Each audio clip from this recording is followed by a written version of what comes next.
Welcome to another exciting episode of Exploring Our Secret Past. I'm joined with my co host, Carla, and we Hey, have everybody. two awesome, spectacular guests with us tonight, Connie and Dan LaFave. Yay! Hey. You notice how you said my name first, right? Yeah. That was the discussion we were actually having before. I know. It's like always Dan and Connie. it flows. It just, in my mind, it flows out Connie and Dan because it's C, then D. That's But so, for those of you who don't know, they are the owners of Old Park Hotel in Ballinger, Texas. And Dan is the author of 4 really cool books you ought to check out. And do you want to talk a little bit about the books? Well, I started writing about 12 years ago. So basically all 4, that one right there was my first that you just held up. I think I did that in 2012. So probably like 10 years, 11 years. And really, the books are progressive, showing our days as paranormal investigators all the way up to our time now, owning a very haunted location. So very progressive. So, which one of the 4 is your favorite? It's hard to say. They're all different. I think my latest, honestly, is probably the favorite because I've been wanting to put it out for a long time, detailing what the place is really about, what it's like.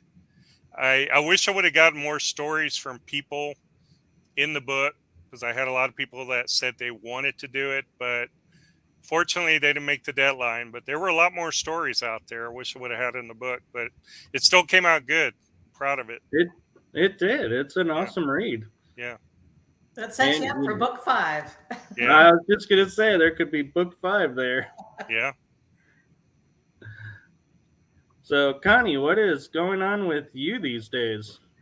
Well, I'm just trying to do my best to supporting Dan at the hotel and staying busy in the paranormal community. You know, like he said, the books are kind of a way of showing our progression, but we're also, I guess, evolving, because at the beginning, the hotel, we were just getting started and we were transitioning from ghost hunting to owning a location. And that was hard because we still wanted to do the ghost hunting and go to all these locations, but you just can't when you own a place like that that's so busy.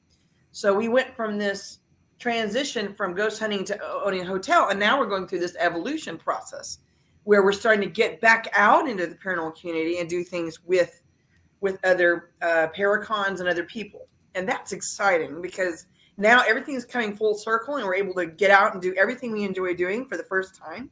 And so we look forward to next year actually getting to go to these other places to check it out. And then we can, throw our support behind our friends and other paranormal business owners. So it's exciting to be able to get back out and do what we love to do. That's really cool. And Very cool.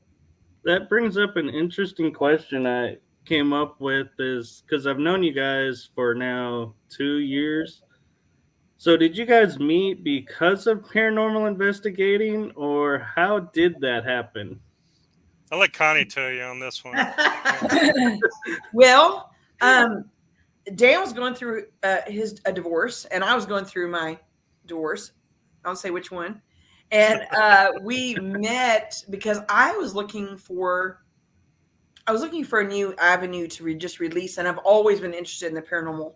I had my experiences when I was young, so it wasn't until I was 35, 36 that I really said, they're doing it on TV. They're running around on TV doing what I want to do. How do I get into this?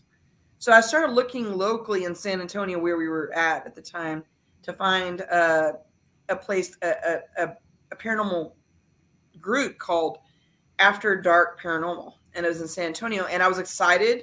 I met a guy named Eddie Hill. And Eddie Hill was Dan's best friend, and Eddie Hill was running the team.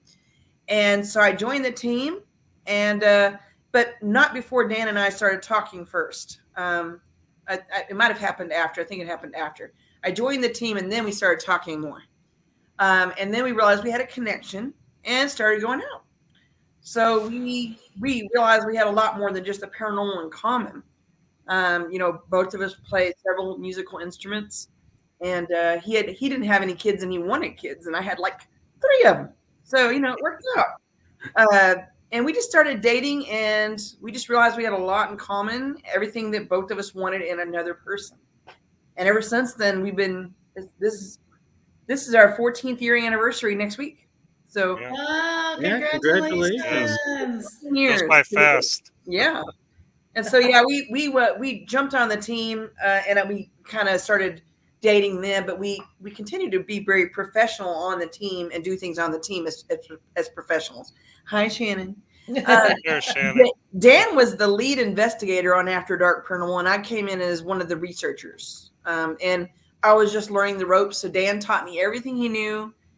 And that's kind of what got into that first book that you saw, the black one, Shadows of a Ghost Hunter. From there, we left that team, and we still maintain friendship with Eddie. We still love Eddie together. He was the best man at our wedding. Yeah, that one. There's a story behind that book. Dan, do you want to tell the story about why you wrote that book? Yeah. When we had our own paranormal team, Graveyard Shift Paranormal Investigations, had several people on the team. But anyway, one night they were over at the house, and I have a huge paranormal library. I still have it. Had books from years and years going back. And one of our members of our team was standing in my office in the house, asking to borrow some paranormal books. That That was JC, I think. Yeah, they were new to the team. They wanted to see what they could read up on. And I started grabbing one book saying, oh, that's good. And then I grabbed another book and I was like, this one's good too. Pretty soon I had like 4, 5, 6 books in my hand trying to give to him. He was like, don't you have just one? Yeah, that's what he said. That I can read up on? And that's when I was like, I need to write one, that encompasses a lot. A lot of theory, a lot of everything. Yeah, and he kind of said, why don't I write like a 101, a paranormal 101 to teach people that are getting into the field at the very beginning. Yeah. Hi, Paula. How they get in and just teach them all the basic techniques and the things that they need to know. Yeah, back then the paranormal was still relatively new. It was still getting going. Wasn't on the internet quite, the way it is now. So really books were the go-to, way back in the day. Yeah. Wow. Yep, and their names were JC and Romo Cortez. They were the Cortez brothers. Yeah. And we haven't talked to them we haven't talked to them in many years, but they're our heart because they were the first 2 original members on Graveyard Shift Paranormal Investigations. And we did everything together while we were there in Harlingen for how many years were we there? 5 years? Quite a while. We went all over the state of Texas, especially in the South Texas. Yep. And that was our stomping ground. Before that, it was San Antonio. So we stomped around in San Antonio and Karnes County at Helena. And then we went from there to South Texas, and we were at, San Juan Hotel and La Borda House. There are a lot of famous places down in South Texas people don't know anything about. We'll tell you all about those. All the way up the U.S.-Mexico border. Yes. We've been all over, and we kind of got grounded when we went to Yorktown because we were the very first people with the second group we joined it was a TAPS family group called, hi, Jeff. It was a TAPS family group called San Antonio Paranormal Network. And that was run out, and Dan was the researcher, and I was the lead researcher on that team. And then we met Brad Kling on that team. Brad was on that Kling briefly, and then he left to go do Ghost Lab after that. But as we were leaving San Antonio and going down to Harlingen, we decided to start our own team, and that's where Graveyard Shift Paranormal Investigations came about, GSPI. And we're very proud of that team, very proud of the people that were on it.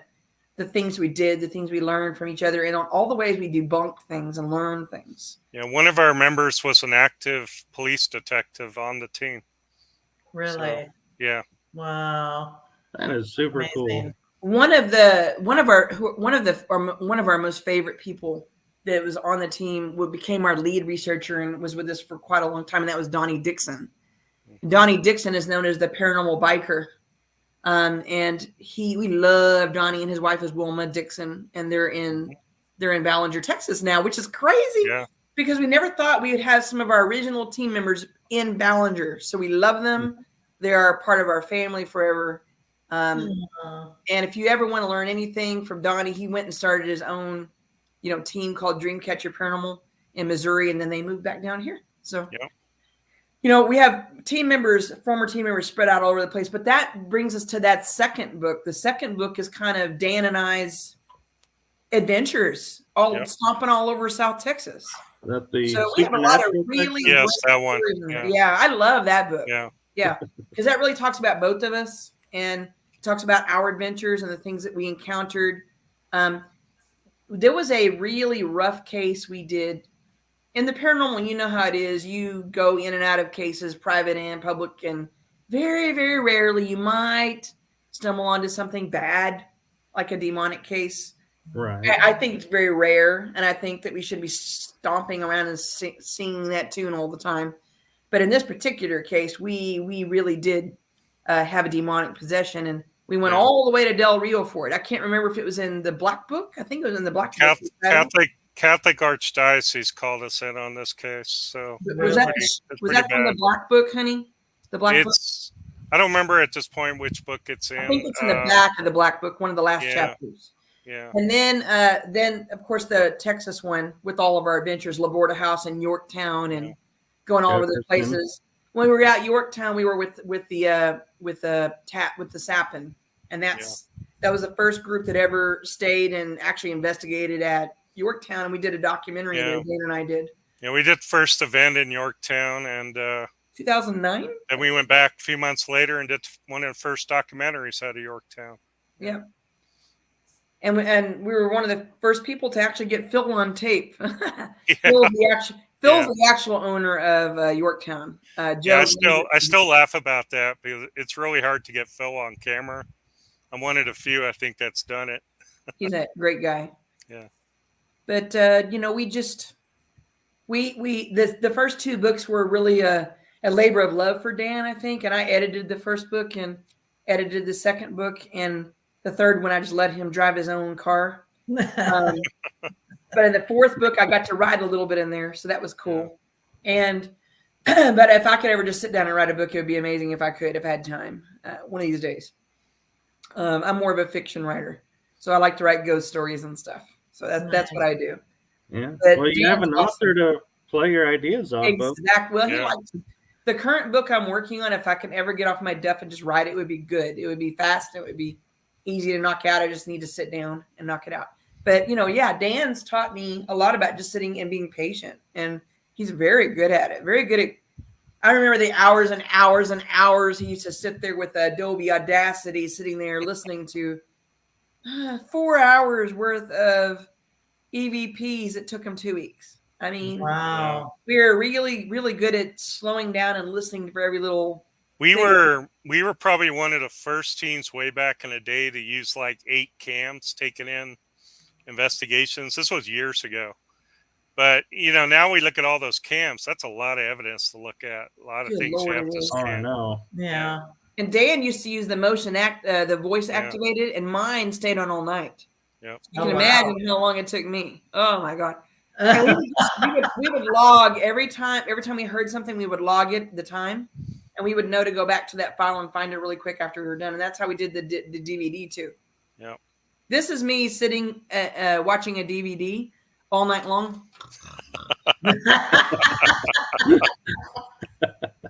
It's got to make me wonder how much. It's got to make me wonder how much evidence she missed all those years. No telling. Well, they didn't let me do the DVD anymore. They made me go investigate. But we had First time I caught her doing that, I was like, no more. Hey, in my defense, it was a Fort Brown. Was it Fort? What was it called? It was that military base. Oh, you're talking about Fort Ringo. Oh Lord, when you fell asleep. Oh, Jerry, my friend. We set her at the DVR station watching the cameras. He did it too. He was like, and we went off investigating, and we came back, and she's just dead asleep at the monitor. It could have been a ghost like standing right there waving in front of the camera. I was so tired. Well, sometimes you just have to get the investigation when you can get it, and we still had to work all the time. So anyway, but. The second book has a lot of those stories in them. And what we really ought to do is we ought to do a funny one. to talk about all of our the fun part of the paranormal, Yeah. the stuff that nobody ever talks about, like pizza Yeah. ghost or ghost that's when you're ghost hunting and you have pizza farts. Yeah, that's the worst. And stuff like that. Stuff. Was that a ghost? Just like on Saturday Night Live. It's We've had a lot It- of really good. She needs to times. describe that one a little bit more. We were in Yorktown filming that documentary, Yeah. and there were 4 of us walking side by side down the hallway, We all just had pizza. and then all of a sudden we just hear this, and I'm just like, where'd that come from? And the guys didn't say anything. The guys didn't say a word. All 4 of us. All And 4 of us. we're just kind of looking at each other like, We lost it. We definitely just lost it. All of us at the same time. because we ate too much It was much really pizza. greasy, thin pizza. I mean, Oh it's my we gosh. shouldn't keep on investigations anymore. Yeah. But in the second book, it doesn't hinge on those funny things. It's more of what we've discovered and what our adventures were. So Yeah. I love that second book, that the Texas Supernatural in the Wild West, the tan one. I love that book. And then Dan wrote the Old Park Hotel, the spirits of the Old Park Hotel, because he really wanted to nail down the history, what we discovered before we forgot, and it wasn't in print anymore. I, full disclosure, have not read that book yet, or the newest one, because I've been too damn busy. But I'm gonna read it as soon as Dan gives me a signed copy. Oh, that's funny. But until then, I helped him put all the history together, so I knew what was in it. Yeah. And the stories, well, they're all of our friends that we love. And I was there. So in my defense, I haven't read those 2 because of that reason. But he's an amazing writer, and I'm very proud of him. He's doing a great job. I still think to this day, as long as I've been doing the paranormal, it's like we come full circle, It's like you investigate. First you get an interest to investigate, then you investigate, then you're on all these teams. Then you're like meeting people from television, and then you own your own haunted location that Unless you get a TV show in there. that you're getting to share with everybody. I think that's like full circle. It really it's a good feeling. Well, when you're an investigator and you walk into these places, the first thing you say is, "Ooh, man, I wish I could own a place like this." Yeah. You never in your crazy life would think that you'd be able to own one, and that's exactly what we thought, guys. We never thought in a million years you would ever be in a position to actually have a location, and then have it be this location. Yeah. I mean, how lucky are we? We just got lucky. God just gave it to us. You know what I mean? Dumped it in our lap and said, "Hey, here you go." I think the spirits picked us. I really do. I think so too. Yeah. Yeah. And so we're just gonna try to do right by it and just try to keep it going and try to keep fixing it and try to keep. I came up with a great idea for another room downstairs. Yeah. It's weird because the rooms pick us. Like that Crisco room upstairs, the one with the canopy. We've been trying to fix that thing for 4 years now. We just can't get it done. We keep getting drawn in another direction. It's like, well, maybe it isn't time to finish that one yet. Yeah. Well, it's not just that. We got so busy. It's just really it's hard to find the time. That room is going to take a lot of money because we have to replace all the windows in there. Yeah. It's probably going to be the most expensive room to fix because we had a hailstorm about 3 years ago. It's probably going to be $2,000, $3,000 to do that room. It completely knocked out everything. So Yeah. that's going to be a doozy. And then we got to get paint. We got to get a vanity. We got some. But anyway, the other room, the downstairs one, the blue room that nobody goes into very often, it just has some cluttery stuff in there, a couple chairs. Hi, Raymond. That room, I think we've got an idea for. So that may be on the list next because we don't have to do much in there. That's Shannon's room? The blue room. I told Connie, I said, we're going to make that room and nobody's going to sleep down there. It's right next to the Ouija Yes, they room. will. Right next to the Ouija It's table. got I a don't think anybody's going to bathroom, and I sleep think down the there. shower and the bathtub work and the toilet. I might convince Michael there to stay in that room. I'd do it. Yeah, you will. We'll tie you down, remember? Tie you down. No, But we're looking forward to fixing that up. And so those 4 books kind of took us through the journey of our progression and our evolution. Yeah. And now we're doing a few shows here and there. and we're meeting all these awesome people in the paranormal industry. So that's kind of where we're evolving to. And then we have the, these paracons we're starting to go back to. It's been a long time. I think the last one Dan went to is Beaumont or something. Yeah, this first one in 10 years that we've been back to. And Yeah, we're really excited, to head out to Atlanta tomorrow. So we're looking forward to that one. Get to hang out with everybody. Wow. So. Yeah, haven't met You them guys yet. are so lucky. You're gonna have a great time. Hey, You gotta bring them. we're paying for the booth. That's all. And we get to hang out. We finally, even though we were on the show with Ghost Brothers, We haven't met him. we never met him in person.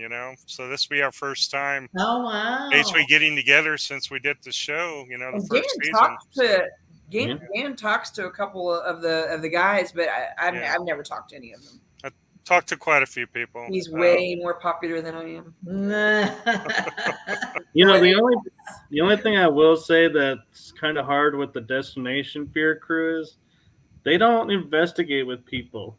So they would come in and kick everybody out to stay there. And it's like, where's the fun in that? Okay. I do have a secret. I have to admit something since you brought that up. Why do you think I don't go back with a lot of investigations when you guys are back there? We have a lot of people from the public that are back there a lot of the times. And what do people from the public don't know how to do? Quiet. Ghost hunt. Yeah, exactly. To be quiet and it drives me nuts. I'm like, oh my gosh. Shut up. I'm trying to get an EVP over here. I'm just very temperamental about it. So like if I go back there to investigate with you, it's because I really want to go back with you. So right. Yeah, and I'm trying to do it more because I miss it. Yeah. But when there's 50 people back there, I'm not Yeah. inclined to be back there. That's the only reason why I haven't been the public events, not the private ones, but the big public ones. Yeah. I'm sure before too long, I think the Destination Fear crew is they'll start doing more events, where they're hanging out with people one-on-one. I see it coming. That'd be good. Yeah. That would be interesting, especially for them because they're so used to being on their own. Yeah. True. But they're very good at their job. I mean, They are very good. Yeah. Sometimes you don't need that much. You just need a little bit, and then you can. Then all the little ghosties come out. They're not as scared of us. I like to tell people that they're one of my favorite shows because of on one episode, it cracked me up because they go, "Hey, spirits, can you make a noise to let us know you're here?" And then this bang comes. They go running out of the building. And then they come back into the building and they're like, "We're sorry we ran out because you made us sound like we asked you to." So you're saying it wasn't a pizza fart? It's natural. You know what it is, though? It's natural reaction. I mean, we've all probably done it at different points, where something just really freaked us out. And I think that's what the show depicts a lot of. It goes to the edge, It kind of shows. The symbolism of what their title is, fear. That's what it's about. Yeah. Yeah, and it's interesting because I was watching in one of the episodes, I forget which one it was, but the camera guy is like this, and there's a window behind him, and you see him pan to the left. And if you look at the window, there's something moving to the right, and you're like, yeah. And nobody calls this out the whole episode, and so it's like I took a video of it watching the episode and sent it on to Dakota on Instagram. I was like, "Hey, did you guys notice this?" And of course, I didn't hear. Well, I like the way they film because Dakota just did a show where he really explained it. They have cameras they hand off to each investigator with a mic going towards the front and a mic going towards the back, and that's it. And I think one of his latest things is where they just don't use any light, period. And so you can imagine what that feeling is like. No flashlights, nothing. You're just in there. And we know what that feeling is about. Yeah. Like, you put your hand in front of your face, you can't see. Yeah. I know. I would only have to say to him, please let me use an IR so I can keep from hitting my shins into tables. Now, see, that's the way Dan and I are used to investigating. When we're by ourselves, all the lights go off. Yeah. We'll have one person that's in the front that's the point, and they have the IR camera on. They're the one that guides us through. We used to do that all the time. Just remembered a really good story. She mentioned Eddie Hill. I used to investigate with him a lot. Good friend of mine. Well, they're like practically And best one friends. time we went to investigate the old Lone Star Brewery in San Antonio. We're lucky to get in there, and he invited me, and we went really on the last minute shindig, went all the way through. But that place was so dark, and we had our flashlights kept going in and out. They weren't working very well. So finally, we're like, we're just going to go without them. And at one point, I walked off from him, just kind of feeling out a room. It was a really big room because my voice was echoing, and I just kept walking. And a voice caught inside my head and told me to stop in the pitch blackness. And I couldn't figure out why, but I stopped. And then I got my light out, tried to figure out what was around me. And as soon as I turned on the flashlight, there was a huge 40-foot hole in front of me going through the floor. I was just going to say, what do you do about trying to avoid an obstacle that you can't see? I was like on the third floor, and this opening just went all the way down. I mean, it would have been bad. And there was another time we were at in Denton at the Goatman's Bridge, and he put his foot through a pothole. Well, I actually got pushed. I got pushed by something from behind. He almost went off the bridge because he came down and his foot went through the pothole. Yeah. He had to dig himself out of it, and then his leg was all scratched up. I laid on the ground. Basically, I went under the bridge all by myself. Nobody was around me. I was standing on the incline trying to film, and really all I was trying to do was just get some B-roll and stuff because they're going to put together a video of our exploration. And it was getting dark. It wasn't quite dark. It was right there, though. I mean, it was about to get pitch black. And something shoved me from behind. And my concern was I was holding a $1,400 camera in my hand. I didn't want to drop it. Yeah. So my concern was doing everything I could to hold that camera as I was falling. And it wasn't good. I mean, I laid on the ground probably 20 minutes just groaning. Before I could even get up. Yeah. Generally, the rule of thumb is to always have a flashlight on when you're moving, and then when you stopped, then you turn everything off. But people forget to turn off the lights. Yeah. You're just not going to get as much with lights on. You just can't. I don't know why. I don't know why you don't get as much with lights on as when you do when they're off. You do get stuff when the lights are on, but in general, you just don't. You don't do it. You don't get it. Shut them off. You got to cut them off. You got to move with an IR so you can move around and work on the dark. Yeah. It's been my theory. I don't think they like light. I really don't. So the more flashlights you have, they're going to go away. This is just from our experience in doing this. We just think that we get more activity when the lights are off. Yeah. I wonder if it's because it confuses them. I think it does. It really does. Yeah. We don't know what our world appears to them. And I think a lot of things we do and the way we appear to them, the things we use, the different lights that we use, I think it does confuse them a lot. It might be just too bright. Yeah. Yeah. There's a lot of questions that you hear people ask, like, why do you always investigate at night? Like, can you not have any paranormal experiences during the day? It's the reality is we own a very haunted building now, and I've been in there during the daytime, and it never fails. After groups leave in the morning, in the afternoon, that's when it hits. So I mean, I'll be the first to contest there's just as much paranormal activity during the day as there is at night. I think realistically, the reason why we do it at night, it's quieter. Yeah. Businesses are shutting down, not as many vehicles on the roads. Contamination. It's just quieter. Exactly. And I do have one theory why I think night is better. And this is my quick theory because I know we don't get all night for science. But the Earth is rotating and it's creating a polar magnetic field as it rotates. And at night, of course, you have more gravitational pull because the moon's there, right? That's why we have tides at night. So you have a stronger magnetic pull at night than you do during the day because the moon's there.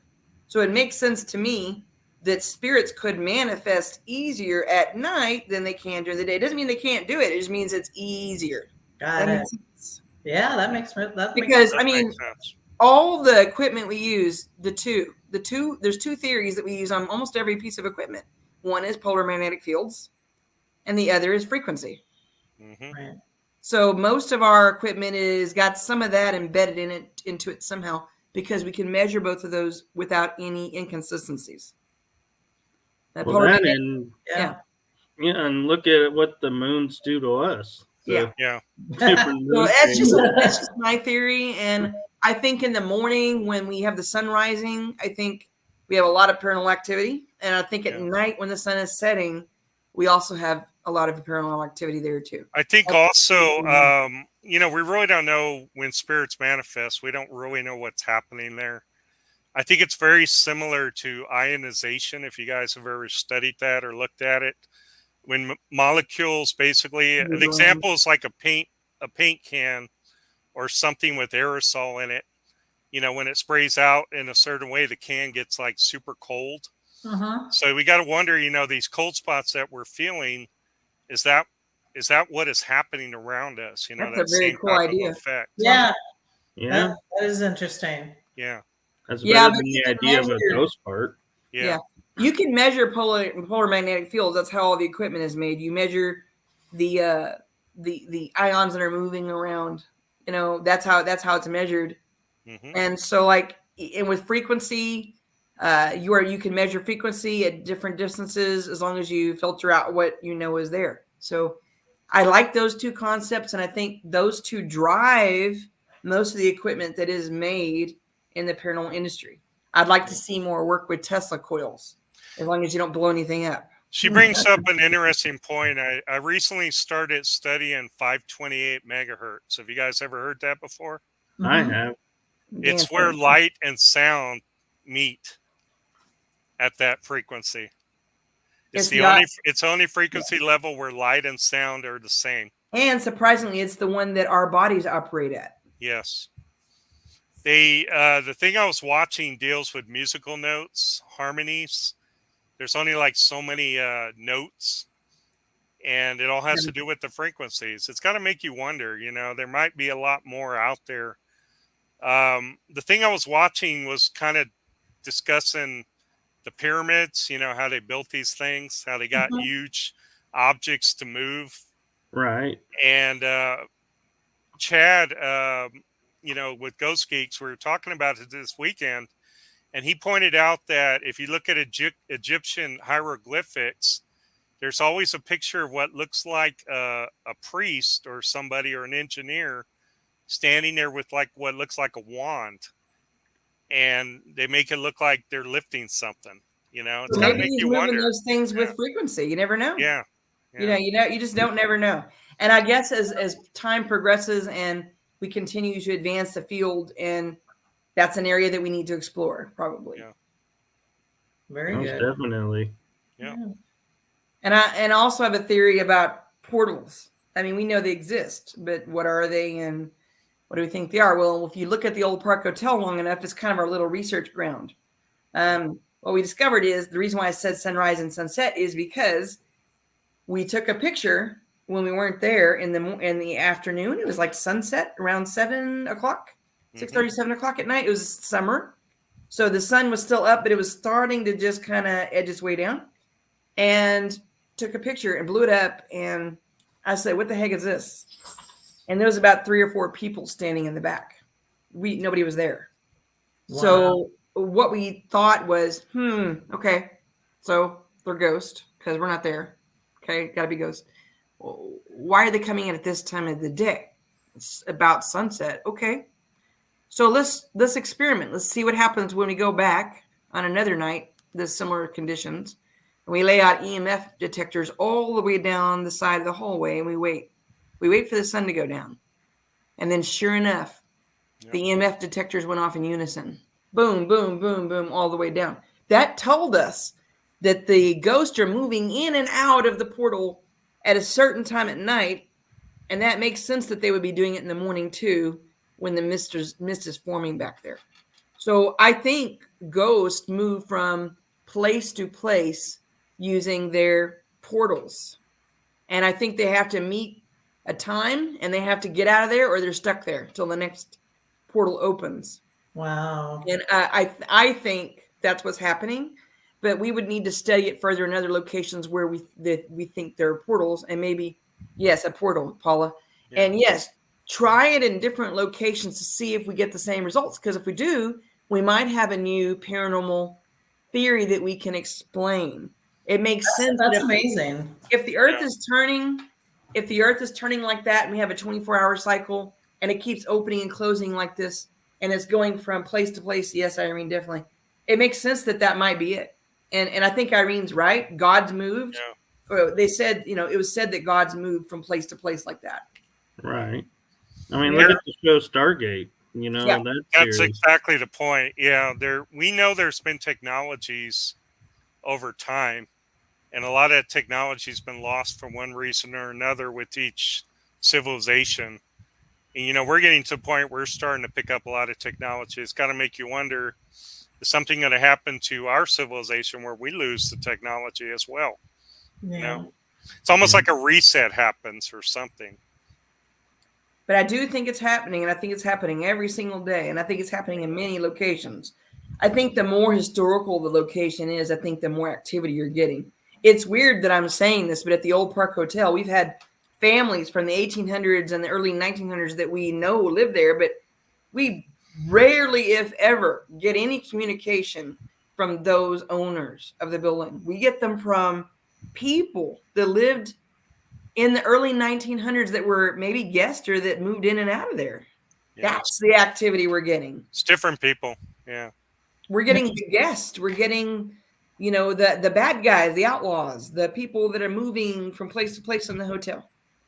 So it just depends on where the location is and what the history is, and try to see if there's a portal there by trying that trick. Line the EMF detectors up. Blake Smith came one time. I love him. And we tried the experiment together. And this was on a whole nother different night. I think it was about last summer. I think Blake came. And he had about 10 EMF detectors. And guess what? We set him up. And it worked. Every single one of them went off in succession, but we had to wait for our time. And then we actually had some spirits communicating with us right there on the EMF detectors. But what we did is we split them up like a Scrabble board. We said A through D is this one. E through G is that one. And it would go to different, we did numbers too. The numbers worked. So it would tell us who it wanted to talk to based on where we were standing. And it would answer us, in different ways that we asked it to. But we had to make ourselves very clear about what we wanted them to do and how we wanted them to do it. Otherwise, it just doesn't work. So it's an idea. It's a way of playing paranormal Scrabble with the EMF detectors. I love EMF detectors.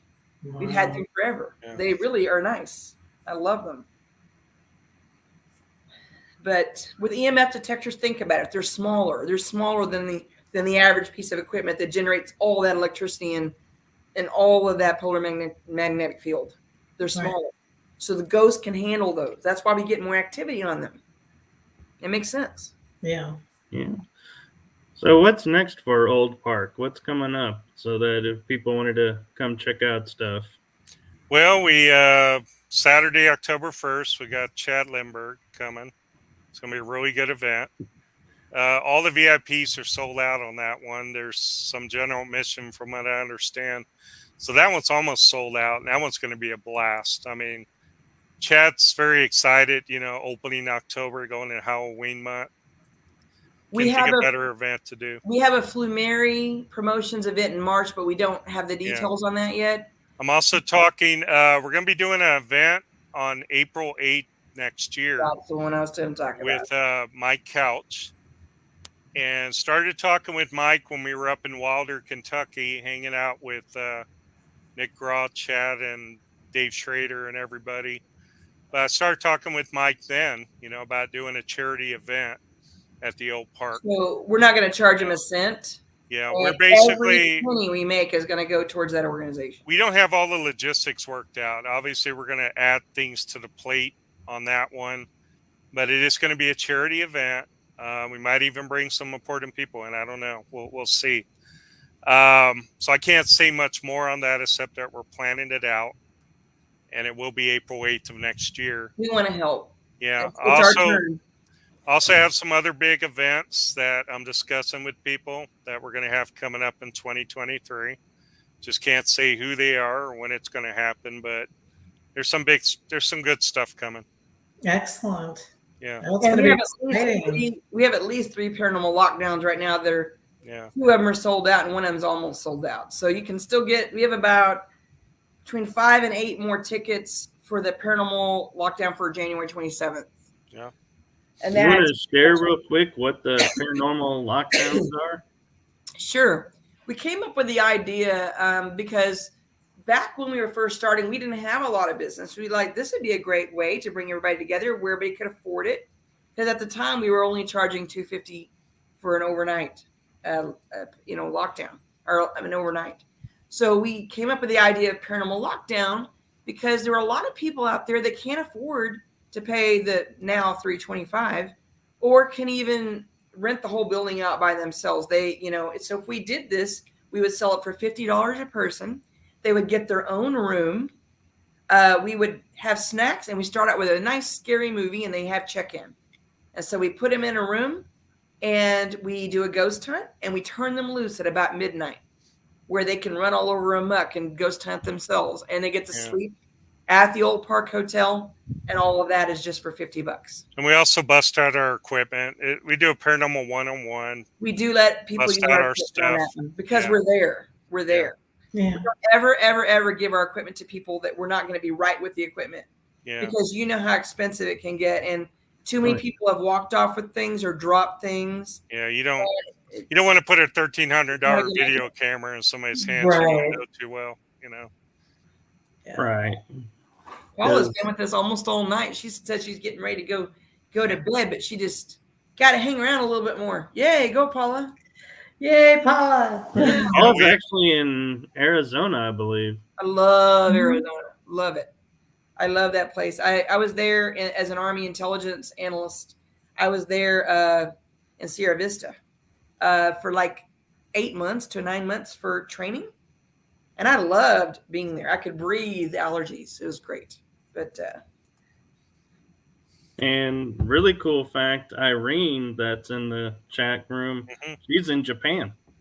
Nice. She's Very in cool. Japan watching you? Very She cool. is? Wow. Outstanding. It's an international show. Yeah. Amazing. Stretching the boundaries. Man, that would be amazing. I've been all over the world, but I've never been to Japan. I've never been over there in the Orient. So I was in Germany a long time. Interesting question I have for you guys, because and this is for both of you. Do you think your military background has aided, hindered, or just balanced out how you investigate? Aided. I'll let Connie go first. Aided 100%. Dan's is an Army. I mean, Dan is a SP. He was an SP in the Air Force. That means he was a cop. Just that alone is insane. Because he knows how to investigate. He knows how to approach things. He knows how to not to touch things. He knows how to look at it from this angle or from that angle. Good at taking evidence. That's just Dan. I mean, he has got a whole nother plethora of stuff we could talk about. Both of us are paralegals. I was an Army intelligence analyst, working with interrogators, counterintelligence, electrical equipment. And I have discovered that I know how to tear things apart. That's me. That's who I am. I'm the one that asks the right questions. I'm the one that can piece the story together.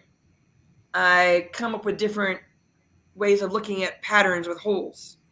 And all of that is just from being an intelligence analyst.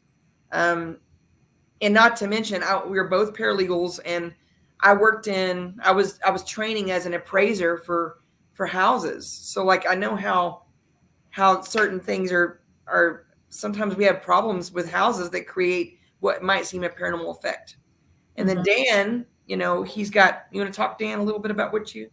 Yeah, I mean, I did a lot of stuff in the military, just a lot of training in general. It always be in my head what I did. You know, I work. It's not every day you work in top secret areas. Kind of Yeah, and I did too. approach things a certain way. I worked at a skiff, so did he. Yeah.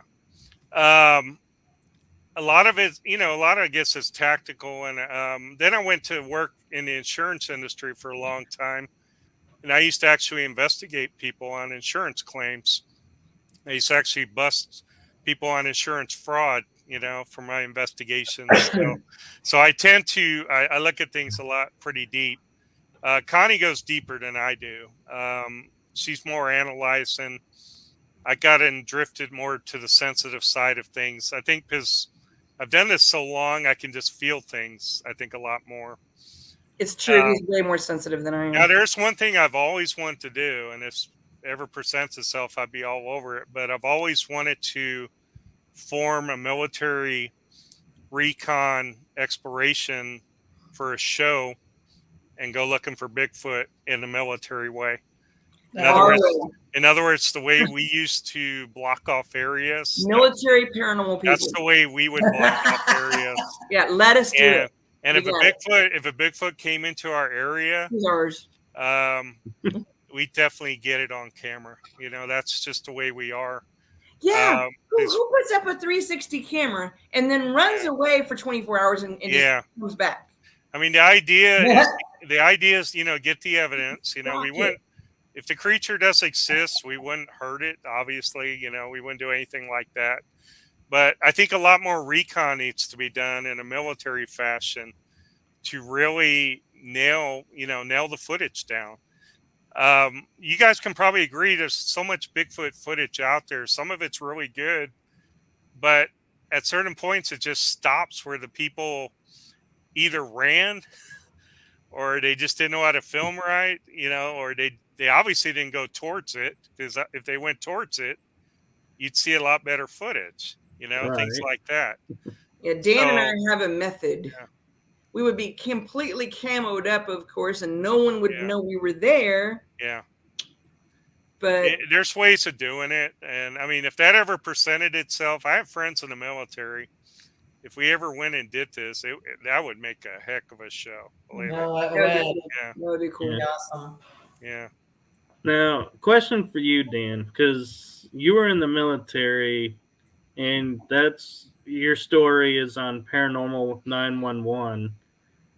Was the military happy that you were telling that story on the show, or were they more like, no, we need to keep this quiet? Honestly, it doesn't matter. I've been out of the military so long. You see military members talking about UFOs nowadays, you know, that they kept inside for a long time. So you do these things, you know, and I kept that inside for a long time. And a friend of mine was like, you need to finally talk about this, you know, and get it out there. And, you know, make a long story short, I was put in contact with the producer, talked a little bit about what I'd experienced. And within 2 weeks, they were flying me to get to film, you know, so that's how interested in that story that they were. Wow. Yeah, I can imagine, because the military doesn't normally be open about stuff like that. They can't explain. Well, you got to look nowadays. First of all, clearances are clearances. You obviously don't talk if you are still in and you have a clearance. You obviously otherwise you don't do that. You know? But if you've been out for a long time, and what are they going to do? You know, I've been out since I was 26, and I'm 52 now. Yeah. And I had a top secret SCI clearance as well. I worked at a skiff like Dan. Yeah. He had a secret clearance, but my MOS and his MOS actually worked together. He would be the one that would escort the prisoner, and my people were the ones that questioned that prisoner. So our MOS has actually worked a lot together. I think as time goes on, you're going to see more people that have worked like in places like Area 51. I think you're going to see more people come out, start talking about what they've done. because it's hard to hold that kind of stuff in. I mean, can you imagine if you just knew, that they were out there? If you just knew all this stuff and you're having to hold that in. There's been guys that have been on their deathbeds, and all of a sudden they're releasing that information. 'Cause Right. they held it I in a think whole they lifetime. should just tell everybody, and then no one would go there. Yeah, Yeah, I there you go. And I they'll have blame I you. have a story about Area 51, but I don't think we have long enough to tell. But I'll just kind of tell you. My unit was visited by men in black suits one night, and they were recruiting. And this was way back before Area 51 was talked about, but they were recruiting for an area in Nevada, a very secretive area, and they wanted single guys. They didn't want guys that were married. They wanted single guys. And they said that even though we had clearances, we would have to go through a higher clearance to get picked. And two of my friends raised their hands that night, and they were gone within like a day. Never even said goodbye. That's how fast they plucked them up. That is crazy. So it does, it's got, I know that's where they went. It just makes sense. Mentioning Area 51, I'm kind of curious, where do you fall on the Area 51 is still in Nevada, or that's the fake Area 51 and there's another Area 51 that's... Okay, back in the day, my thoughts are back in the day, like what I told you when they were recruiting. This was like early 90s when we got recruited, late 80s, early 90s. I think that was more like in 89 when they did that. So it wasn't talked about then. I think back in those days, they did have stuff out there.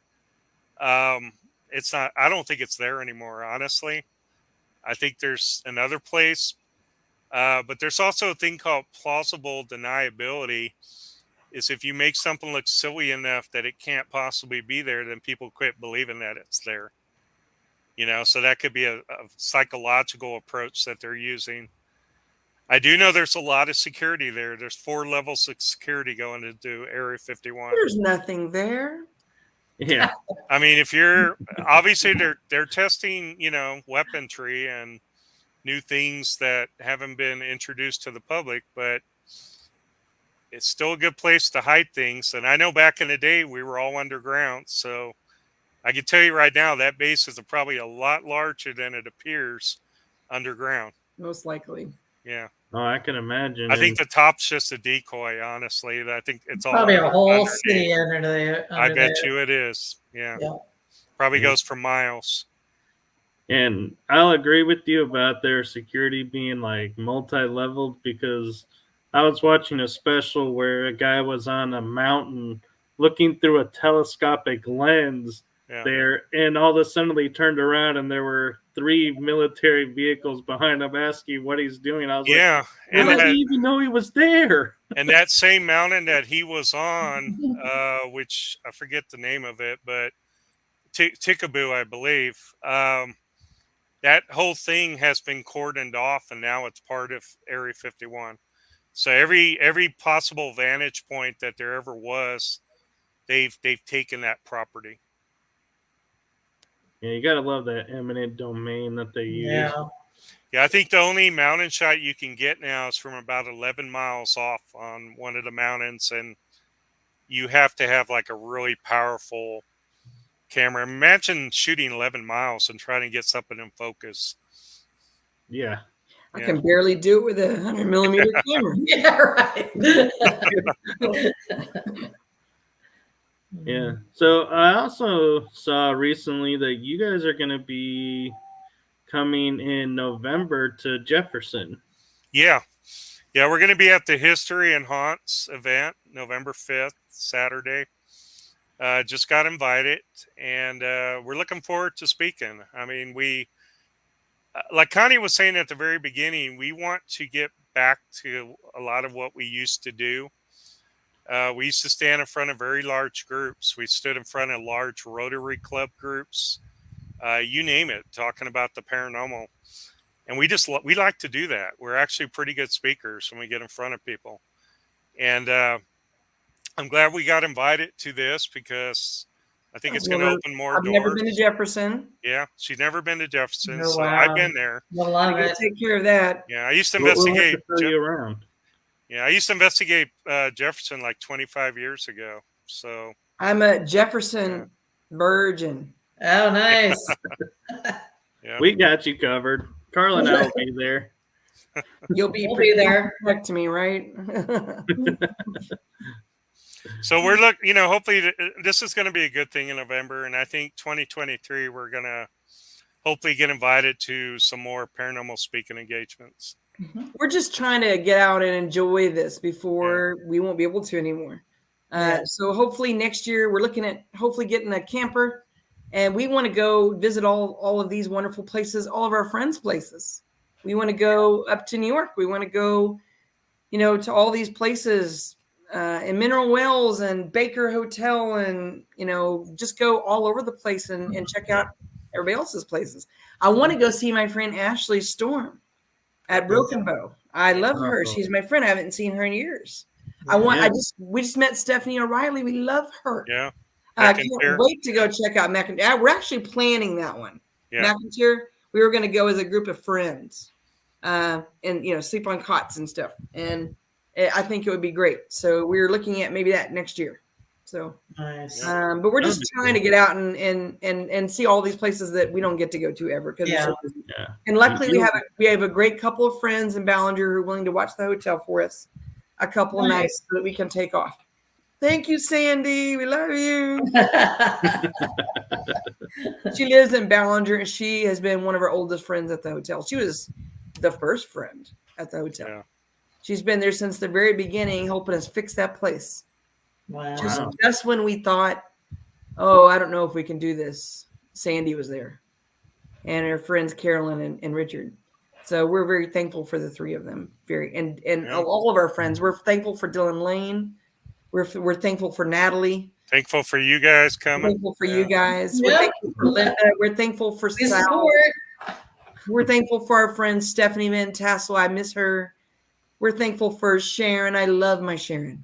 And all of our new friends that we've recently met, Phoenix and just everybody. We just love you guys and appreciate all. You guys are what make it what it is. Yeah.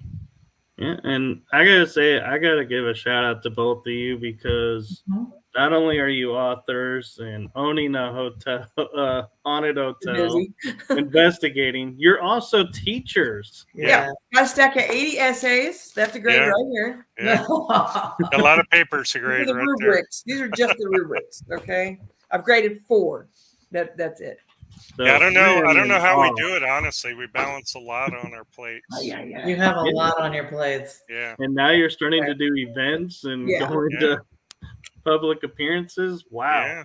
Yeah. That's good. I actually was a speech coach too, and I gave that up this year for the first time in 10 years. Wow. Yeah. We just